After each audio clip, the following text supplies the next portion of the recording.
മലപ്പുറം പൂക്കോട്ടൂരിൽ തീപിടുത്തമുണ്ടായി. മൈലാടിയിലുള്ള ചെരുപ്പ് കമ്പനിക്കാണ് തീപിടിച്ചത്. കൂടുതൽ ഫയർഫോഴ്സ് യൂണിറ്റുകൾ സ്ഥലത്തെത്തി തീയണയ്ക്കുന്നു. കരിപ്പൂർ വിമാനത്താവളത്തിൽ നിന്നുള്ള പ്രത്യേക ഫയർ എഞ്ചിനും സംഭവ സ്ഥലത്ത് എത്തിച്ചിരുന്നു.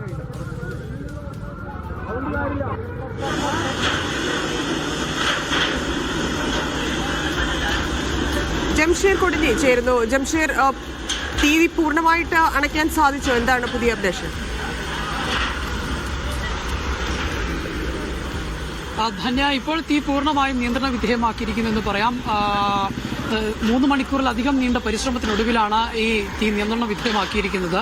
പക്ഷേ കമ്പനി പൂർണ്ണമായും കത്തി നശിച്ചു എന്നുള്ളതാണ്. അപ്പോൾ ഏതാണ്ട് 11:30 കൂടിയാണ് ഈ തീ ആളിപ്പടരുന്ന ഒരു സാഹചര്യം ഉണ്ടായത്. ഈ സമയം ഈ തീ കമ്പനിക്കകത്ത് തൊഴിലാളികളുണ്ടായിരുന്നു. നാട്ടുകാർ തീ ആളിപ്പടരുന്നത് കണ്ട ഉടൻ തന്നെ ഈ കമ്പനിയിലെ മറ്റു അധികൃതരെ അറിയിക്കുകയും ഉടൻ തന്നെ തൊഴിലാളികളെ പുറത്തെത്തിക്കുകയും ചെയ്തതിനാൽ വൻ ദുരന്തമാണ് ഒഴിവായത്. മാത്രമല്ല, സമീപത്ത് മറ്റൊരു സ്റ്റീൽ കമ്പനിയുണ്ട്, സ്റ്റീൽ നിർമ്മാണ യൂണിറ്റിലുള്ള ഒരു കമ്പനിയുണ്ട്. തൊട്ടടുത്തായി ഇതിനോട് ചേർന്ന് തന്നെ ഒരു വീടുമുണ്ട്. പക്ഷേ ആ വീട്ടിലേക്കോ അല്ലെങ്കിൽ ആ മറ്റു കമ്പനിയിലേക്കോ തീ പടരുന്നത് തടയാനായത് വലിയ ആശ്വാസകരവുമാണ്. നിലവിൽ ആദ്യം മലപ്പുറത്ത് നിന്നുള്ള 2 യൂണിറ്റ് ഫയർഫോഴ്സ് ആയിരുന്നു എത്തിയിരുന്നത്. എന്നാൽ തീ നിയന്ത്രണ വിധേയമാക്കാൻ കഴിഞ്ഞില്ല എന്ന് മാത്രമല്ല, തീ മറ്റിടങ്ങളിലേക്ക് വ്യാപിക്കുകയും ചെയ്യുന്നൊരു സാഹചര്യം ഉണ്ടായി. കാരണം ഇത് ചെരുപ്പ് നിർമ്മിക്കുന്ന ഒരു ഫാക്ടറിയാണ്. അവിടെ ചെരുപ്പ് നിർമ്മിക്കാനുള്ള രാസവസ്തുക്കൾ, അതോടൊപ്പം തന്നെ ഈ റബ്ബർ ഉൾപ്പെടെയുള്ളവ ഉണ്ടായിരുന്നു. മാത്രമല്ല, ഇപ്പം പുതുതായി ഏതാനും ദിവസം മുൻപ് കുറേയധികം ഈ കെമിക്കലും മറ്റു മെറ്റീരിയൽസ് ഒക്കെ ഇറക്കിയതും ഉണ്ടായിരുന്നു. അപ്പോൾ അതിനെല്ലാം തന്നെ തീ പിടിച്ചതോടെ വലിയ തരത്തിൽ തീ ആളിപ്പടരുന്ന ഒരു സാഹചര്യം ഉണ്ടായി. പിന്നീടാണ് മറ്റിടങ്ങളിൽ നിന്നുള്ള, അതായത് മഞ്ചേരി, പെരിന്തൽമണ്ണ, തിരൂർ, താനൂർ, മീൻചന്ത ഉൾപ്പെടെയുള്ള ഫയർ സ്റ്റേഷനിൽ നിന്നുള്ള ഫയർഫോഴ്സുകൾ, 10-ലധികം ഫയർഫോഴ്സുകൾ യൂണിറ്റുകൾ ഇവിടെ എത്തി തീയണയ്ക്കാനുള്ള ശ്രമം നടത്തി. അതിനുശേഷം പിന്നീട് അപ്പോൾ തന്നെ ജില്ലാ കളക്ടറുടെ പ്രത്യേക അനുമതി പ്രകാരം കരിപ്പൂർ വിമാനത്താവളത്തിൽ നിന്നുള്ള പ്രത്യേക ഫയർ എഞ്ചിനും എത്തിയിരുന്നു. കൂടാതെ ഇവിടെ സ്വകാര്യ വാട്ടർ സർവീസ്, കുടിവെള്ള വിതരണം നടത്തുന്ന വാട്ടർ സർവീസ് ചെയ്യുന്ന ആളുകളും വെള്ളവുമായി എത്തിയിരുന്നു. അങ്ങനെ എല്ലാവരും ചേർന്ന് നടത്തിയ ഒരു പരിശ്രമത്തിനൊടുവിലാണ് തീ ഇപ്പോൾ നിയന്ത്രണ വിധേയമാക്കാൻ കഴിഞ്ഞത് എന്നുള്ളതാണ്. ഇപ്പോൾ ഏതായാലും തീ പൂർണ്ണമായും നിയന്ത്രണ വിധേയമാക്കാൻ കഴിഞ്ഞിട്ടുണ്ട്.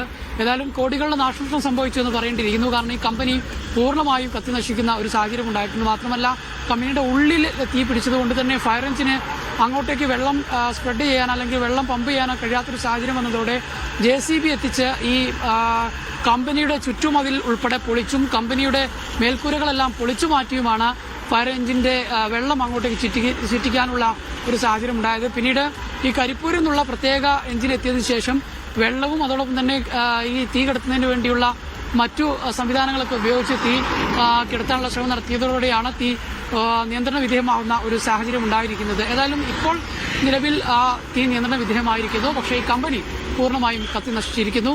ആളപായമൊന്നും ഇല്ലാത്തത് ഏറെ ആശ്വാസകരമാണ്. ശരി ജംഷീർ.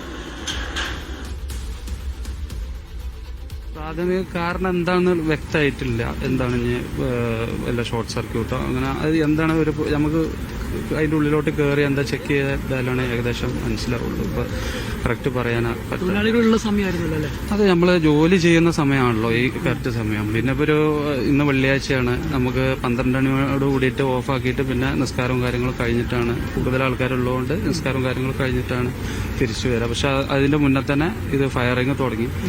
അപ്പോൾ നമ്മൾ എല്ലാ ജോലിക്കാരും ഇവാക്യുവേറ്റ് ചെയ്തു. അതുകൊണ്ട് ആളപായം ഉണ്ടായിട്ടില്ല. അത്